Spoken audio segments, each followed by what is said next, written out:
Okay, what I've got here is two sets of magnets out of a microwave, couple of magnetrons.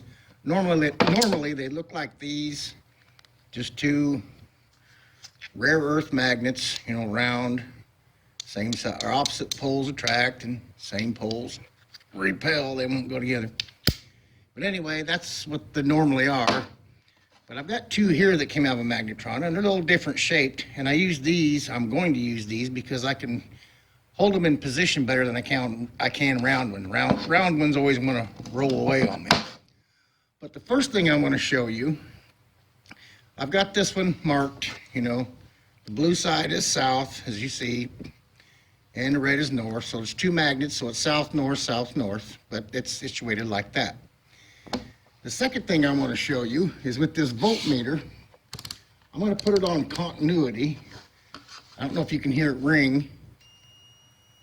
Hear the beep, and it goes to 0. These are rare earth magnets. They do not have continuity, if you'll notice. If I touch it, I get nothing unless I touch the post together. They do not have electrical continuity. And the paint on this magnet, red or blue, does not have continuity either. I'll show you. Nothing unless I touch the leads. So not red to blue, blue to blue, red to red. There's no continuity on this magnet. I just wanted to show you with the regular rare earth that the paint is not going to affect this on anything. So I wanted to show you that first. And I wanted to show you the poles of it, that it's painted, and that it does not have continuity, electrical continuity. And we'll move on. Okay, what I want you to notice here is with the south towards us, the rotation is clockwise. Because at the south towards the TV screen, it rotates counterclockwise. So you turn that around, it's rotating clockwise. The magnetic field of this magnet is rotating clockwise, this way. If you watch what the arc does, I'm going to show you, and power on. The positive spackles, but the negative is a solid stream. You notice that. And that's because the rotation, whichever direction, it doesn't matter, I'm going to show you, the positive has a hard time getting into the rotation. It's kind of like a car merging with traffic. You got to find your spot because the magnet's already accelerating for itself. You have excess acceleration here. It has to find a way in.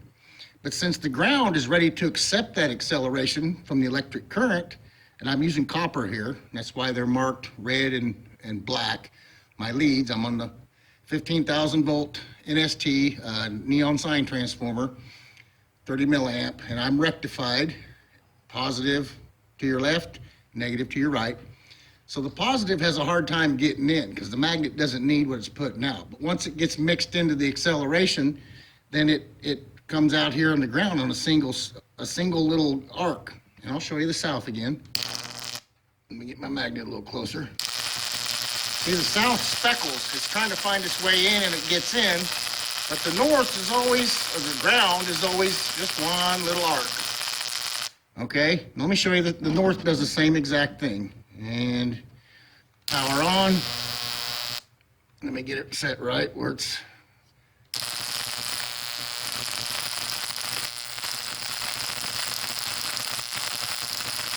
So either north or south does the same thing. It's like merging traffic. The acceleration of the electric current has to merge in with whatever direction the rotation of the magnetic field is going to get from one side of the bridge around this hole to the other.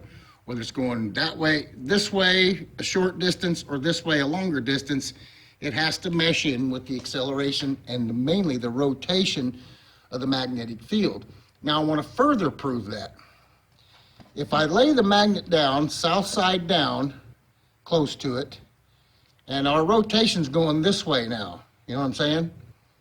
It's not going this way or this way like it was. Now it's going sideways. Watch what happens south down. The magnet just sucks it in both directions towards the magnet. But if I put it north side down, watch what the arc does. It blows away from the magnet. It blows away.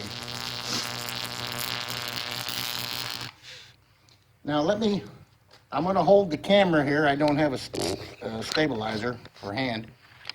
I want to show you this same experiment in this realm. Okay, we're south side up, north side down, and it's going to repel the magnetic field of the electric current because the rotation of the magnet is going clockwise. So apparently the rotation of this is different.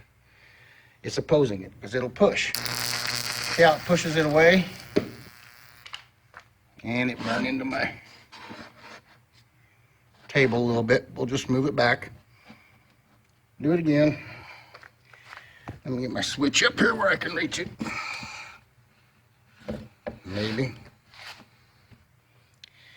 Okay, we should be in repel mode. For the direction of the rotation of the magnetic field of the magnet, the direction of the rotation of the magnetic field of the electric current. And, hang on, it's repelling it, if you noticed. Now if I flip it over, it's going to attract the current, okay? Now how I know this is how it works is because if I just move the magnet to this side, I didn't flip it, I just put the south down over here, it's going to do the opposite. Repel. Repel on that side, attract. Now if I flip the magnet, I'll get the reverse but equal results. Repel, and this side is going to attract.